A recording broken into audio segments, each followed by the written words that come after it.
Good day mga kuwela. Kasi yun tayo sa may Zapote, Las Piñas. Tuloy tayo ng Santa Cruz. 3 years din to. Or kulang-kulang 3 years din to pa dyan na to.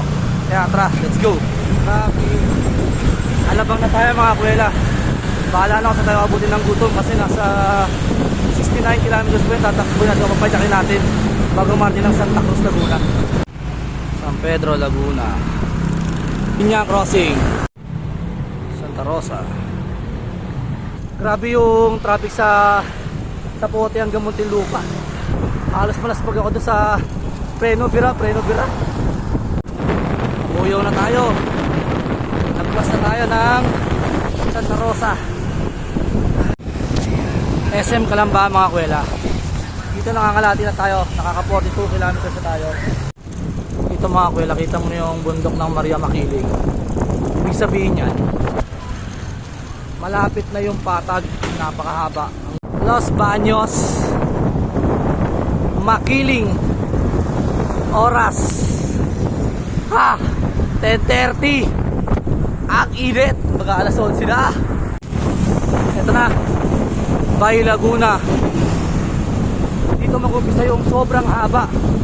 Actually hanggang Pagsangan to, pero hanggang Santa Cruz lang ako eh. Unang mahaba. Another one. Haba niyan, hanggang Victoria yan. Pagdating ng Victoria, hanggang Santa Cruz naman yun. Hindi ko lang, bibidyo ko pa eh. Pagod gutom na ako eh. Manawa ka sa Patag pag nakita mo na to.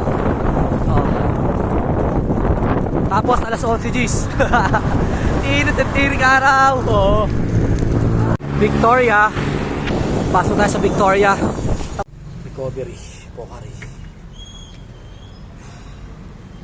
Para may laban-laban na. Pero mag Pocari at Meat Bar sa 7-Eleven Victoria. Ito rider ulit tayo. Puntang Pila, tapos Santa Cruz. 2 bayan na lang. Pila. Muntik na di ba video? Nalimutan ko. Ayan o.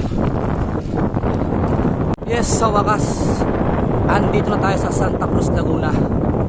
Ayan o. Pero mga 4 kilometers pa yung babaykin ko, or 6 yata. Patag o. Tirik araw o. 2 hours and 49 minutes.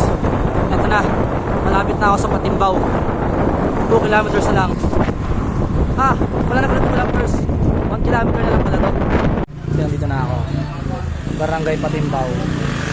Yan, dito yung pagkainan ng bayo ko.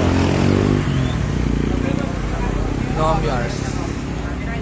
Baka mapadaan kayo dito. So yun mga kuwela, dito tayo sa may Santa Cruz after natin magbike. Pinapunta lang pala ako dito para maglaba. Minatilo yung ulo. So yun lang mga kuwela, lalaban na kami tapos pahinga na rito.